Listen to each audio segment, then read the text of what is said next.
Welcome back, beautiful and amazing human beings. This is Ogrodowski of WeAreChange.org here in Tel Aviv, Israel. As we know, a very hyperbolic, divisive place where there is a lot of controversy between Israelis and Palestinians.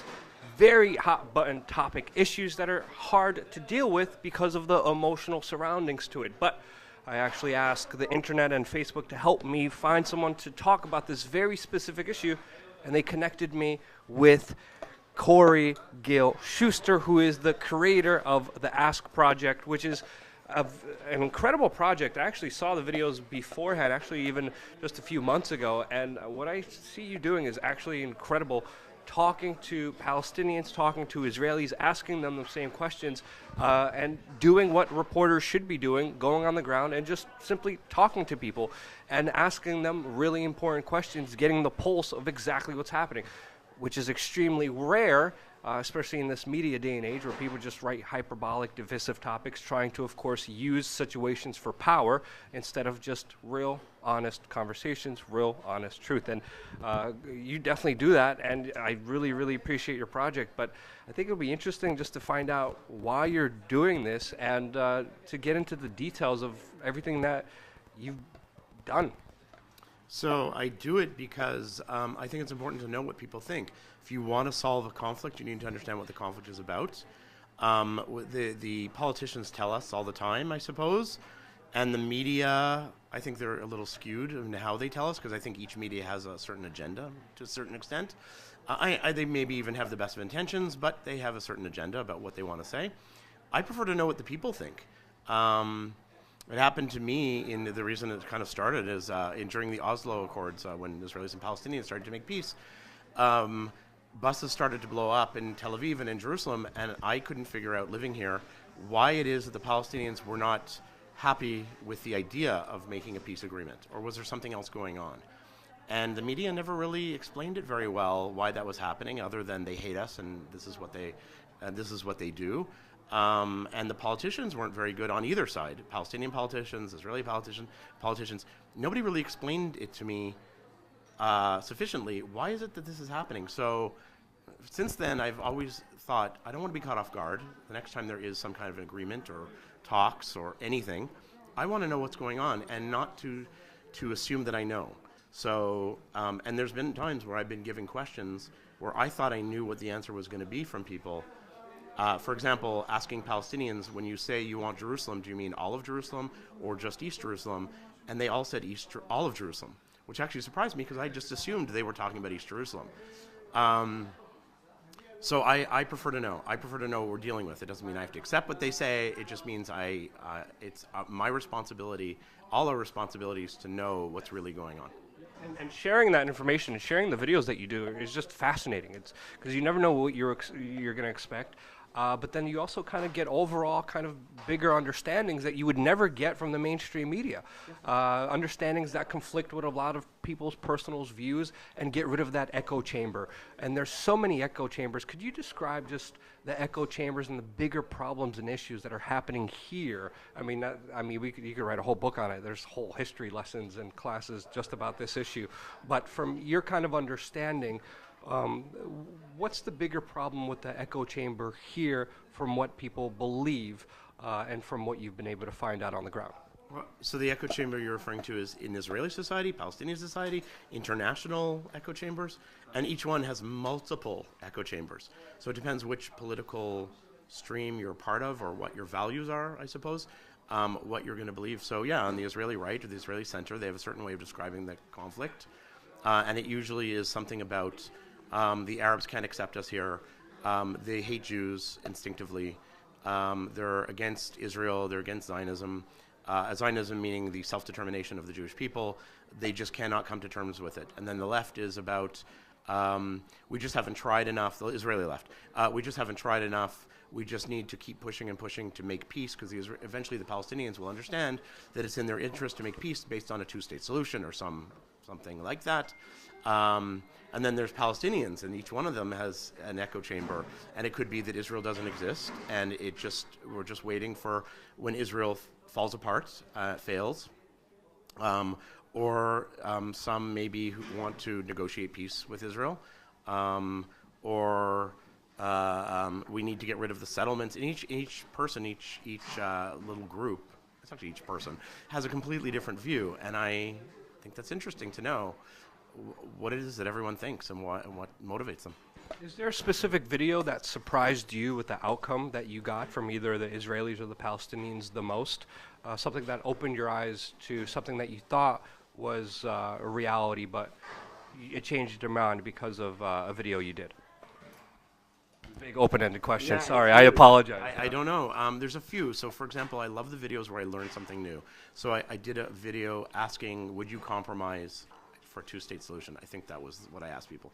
And halfway through, I realized that in Arabic, there's no proper word for compromise.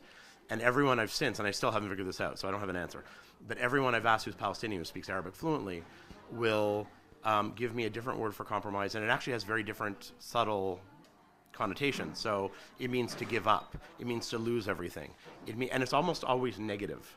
Haggle, maybe, is probably the most neutral or something like that. But almost always this idea that compromise is a negative thing, whereas for me, as someone who's Western, I'm Canadian, and for for Westerners, it means to somehow meet in the middle. You get something, I get something, I don't get everything I want, you don't get everything you want, but we come to some agreement which we can both live with.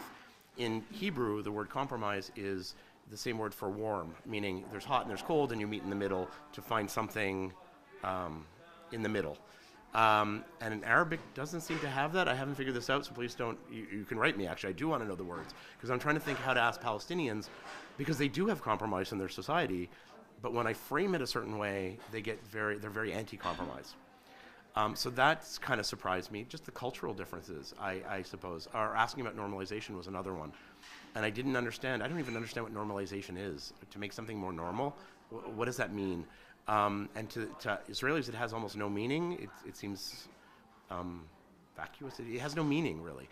So Israelis to meet Palestinians, back this up. Palestinians won't meet Israelis because they think it will normalize the situation so it'll remain the status quo. To most Israelis, you meet each other because it will change something. And so there's a huge gap in how cultures view things and how people view things that you have to have hour-long conversations just to even get to a mutual understanding. That, I think, is the videos that most surprise me each time. Now, for me, the best kind of journalism that anyone could do is basically following the Socrates method of just asking questions and then not having any kind of expectations, but just listening, which is very, very important. Now, I know a lot of viewers kind of suggest questions for you to ask Israelis and Palestinians. Some of the questions you actually think of yourself. What are some of the kind of bigger questions that you ask that you're particularly proud of, that you were able to kind of do a video that you were happy about with?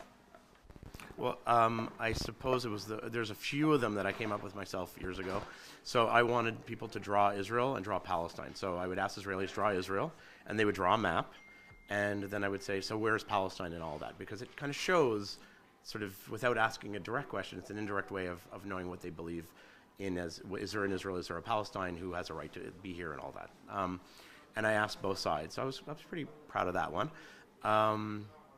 There must be others.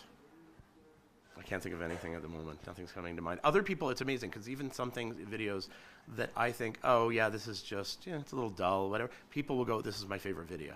And almost every video that I thought, not a very interesting question for me, I found there's a lot of people who were very happy I made that video. So, you know what? And the most popular videos, interesting enough, are not the questions I thought were going to be the most popular. Which one are them?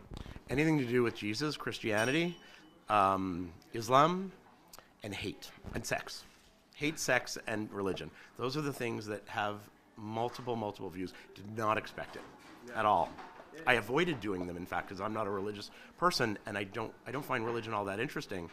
And I avoided doing anything on Jesus or Islam because I just thought, who cares? And it turns out I'm completely wrong, so it's fine. Yeah, you never know what to expect, especially when you just go out there and you start talking to people, especially if you're taking random questions from your audience members, which is, again, just awesome that you do. So I want to commend you for the project that you do and the bigger understanding that you're helping people see without kind of an agenda, which does need to be highlighted. So if you guys want to check out the channel, it will be definitely in the description. Is there anywhere else people could find you, any kind of website or maybe where people could suggest questions, or anywhere where you're taking the channel? Where, like, what's next for you, and where can people find you?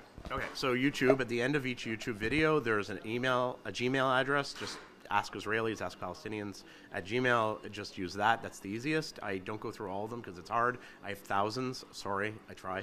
But I try to go through quickly and get patterns of questions, and then that's how I choose them.